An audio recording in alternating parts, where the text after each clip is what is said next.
आइए श्री राम कथा की ओर चलते हैं। मिथिलापुर की सखियां एक दूसरे को दौड़ दौड़ करके जा रही हैं और कह रही है सखी अपनी अवधपुरी मिथिलापुरी बहुत बड़ा मेला लगा, चलो चलो सखी आज मिथिला नगरी के मेला का आनंद लेते हैं। एक दूसरे का दौड़ दौड़ करके जा रहे हैं। सखियां इधर देखिए, जनक महाराज ने सतानंद जी से कहा कि सतानंद जी अतिथि गृह में जाइए और विश्वामित्र जी के साथ दो राजकुमार आए अवधपुरी के। विश्वामित्र जी और दोनों राजकुमारों को साथ लेकर के आए। सतानंद जी अतिथि गृह में पहुंचे। सतानंद जी ने विश्वामित्र जी से कहा कि महाराज ने आपको यज्ञशाला में बुलाया है, आपके साथ दो राजकुमार आए हैं अवधपुरी के, उनको भी साथ लेकर के चले। विश्वामित्र जी आनंदित हो रहे हैं, हंस रहे हैं, मंद मंद मुस्कुरा रहे हैं। विश्वामित्र जी ने कहा दोनों कुमारों से कि चलो चल करके देखते हैं आज कौन वीर उस पिनाक का भंजन करता है। लक्ष्मण जी हंसने लगे। लक्ष्मण जी ने कहा गुरुदेव आपका आशीर्वाद मिल गया, मानो पिनाक का भंजन हो गया।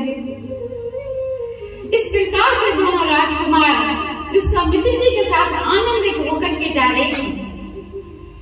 यज्ञशाला में पहुंचे हैं, मानस का दर्शन करा रहे हैं। जाती रही भावना जैसी और प्रभु रत देखी तिन तैसी। जिसकी जैसी भावना वैसे मेरे प्रभु दर्शन दे रहे हैं। बहुत से राजा वहां सज्जन स्वभाव के रहते हैं, तो वो मन ही मन में विचार कर रहे हैं कि इनकी जोड़ी तो किशोरी जी के साथ बहुत सुंदर बनेगी। बहुत से दुष्ट स्वभाव के राजा बैठे हैं, बहुत से राक्षस राजाओं के देश में बैठे हैं, तो मन में शत्रु दिखाई दे रहे हैं। महात्मा बैठे हैं, जनक महाराज के हम उम्र वयोवृद्ध महात्मा बैठे हैं, उनको वो निर्गुण निराकार ब्रह्म सगुण साकार के रूप में दिखाई दे रहे हैं। जनक महाराज सुनैना मैया को का वात्सल भाव है, उनको पुत्र के रूप में दिखाई दे रहे हैं। जिसकी जैसी भावना वैसे मेरे प्रभु दर्शन दे रहे हैं। जनक महाराज ने सतानंद जी से कहा कि सतानंद जी जाइए बिटिया को बुलाइए। सतानंद जी ने बिटिया को बुलाया है। किशोरी जी अपनी सखियों के साथ आई है। जैसे ही किशोरी जी ने यज्ञशाला में चरण रखा, मानस का दर्शन करा रहे। रंग भूमि जब सिया पगधारी और देख रूप मोहे नर नारी। जैसे ही किशोरी जी ने यज्ञशाला में चढ़ रखा, रंग भूमि में चढ़ रखा, सभी नर नारी बेमोहित हो गए, एक टक देखे जा रहे हैं। किशोरी जी अपनी सखियों के साथ आसन पर विराजमान हैं और किशोरी जी चारों तरफ दृष्टि घुमाने लगी। मन में ये विचार कर रही हैं, जो कल कुसुम वाटिका में मिले थे वो दिखाई नहीं दे रहे, वो कहाँ है? तो जिस राजा के ऊपर दृष्टि पड़ती है वो राजा अपने को धन समझता है, सोचता है हमको देखा है, ये हमको ही वरण करेंगे और मन ही मन में आनंदित होता है। किशोरी जी धीरे धीरे दृष्टि घुमा रही है। किशोरी जी की दृष्टि सबसे ऊंचा आसन वहां पर पड़ी है। जैसे किशोरी जी ने देखा राम जी को, मुन समीप देखे दो भाई और लगे ललक लोचन विदुपाई। जैसे ही मुनि के गुरुदेव के पास देखा तो एक टक देखी जा रही है। फिर मन में विचार किया कि वयोवृद्ध यहाँ महात्मा बैठे, मेरे पिता के हम उम्र पिताजी बैठे हैं, माँ बैठे हैं, तो संकोच के कारण किशोरी जी ने नीचे को दृष्टि कर ली।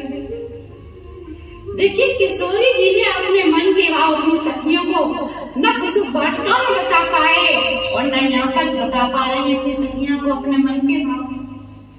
मन में संकोच है और संकोच में डूबी हुई बैठी है।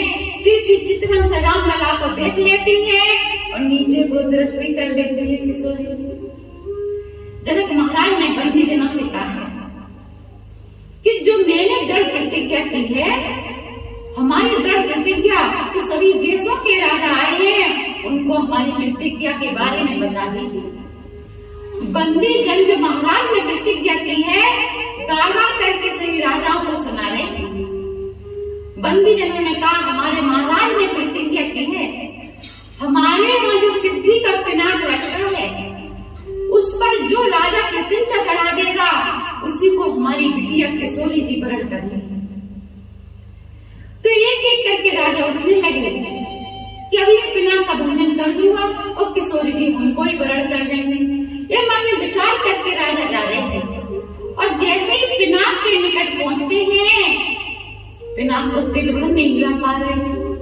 एक एक करके सभी राजा जा रहे हैं, मानस का दर्शन करा रहे हैं, पर कर बांध चले बुलाई, और चले इष्ट देवन सिरनाई।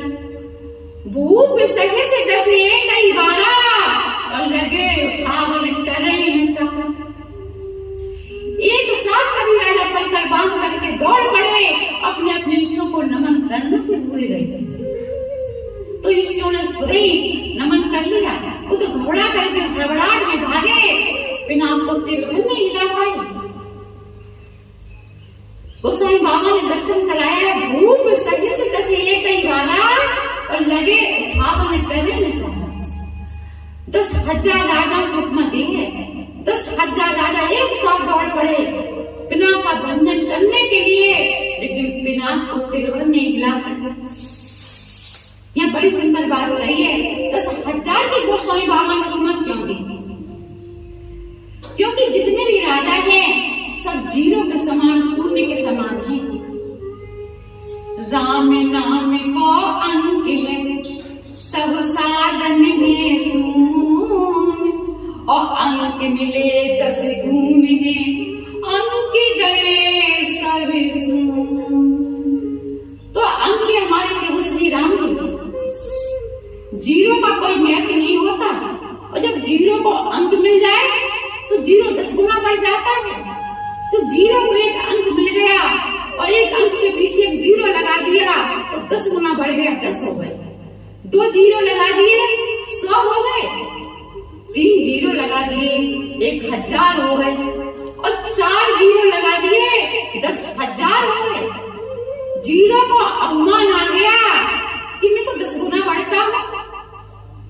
जैसे ही जीरो को अवमान आया और अंक खिसक गया, जैसे ही अंक खिसका तो क्या रह गया? 0/0 रह गया। कोई व्यक्ति नहीं रहा जीरो का।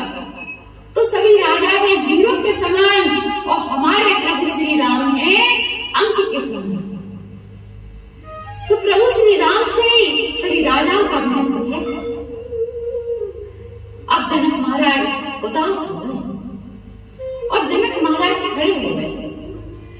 जनक महाराज ने कहा कि हमारे यहाँ जो शिव जी का पिनाक रखा है, इसकी मैं नित्य पूजा करता हूं। एक दिन किसी काम से मुझे बाहर जाना पड़ा, तो हमने अपनी बिटिया किशोरी जी से कहा, बेटी आज इस पिनाक की पूजा तुम कर देना। हमारी बिटिया ने कहा, ठीक है पिताजी। जब मैं दूसरे दिन पहुंचा पिनाक की पूजा करने के लिए, तो पिनाक के नीचे मैंने सफाई पाई। मैंने अपनी बिटिया किशोरी जी को बुलाया, हमने कहा, बेटी इसके नीचे सफाई किसने की? तो हमारी बेटी ने बाएं हाथ से पिनाक को उठाया और दाएं हाथ से सफाई करते हुए बताया, पिताजी ऐसे मैंने की सफाई। जनक महाराज आश्चर्यचकित रह गए, विचार करने लगे कि मेरे घर में साक्षात जगत माता जगत जननी का प्राकट हुआ है। अब इनका विवाह तो जगत पिता जगदीश्वर के साथ होना चाहिए। अब जगत पिता जगदीश्वर की मैं कौन ढूंढूंगा? तो मैंने दृढ़ प्रतिज्ञा कर ली, हमारे यहाँ शिव जी का पिनाक रखा है, उस पर जो राजा प्रतिज्ञा चढ़ाएगा उसी को हमारी बेटी वरण करेगी।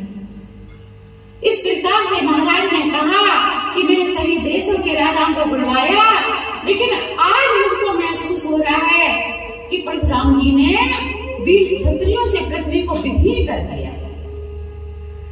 अब मैं वाणी को यहीं पर विराम देती हूँ।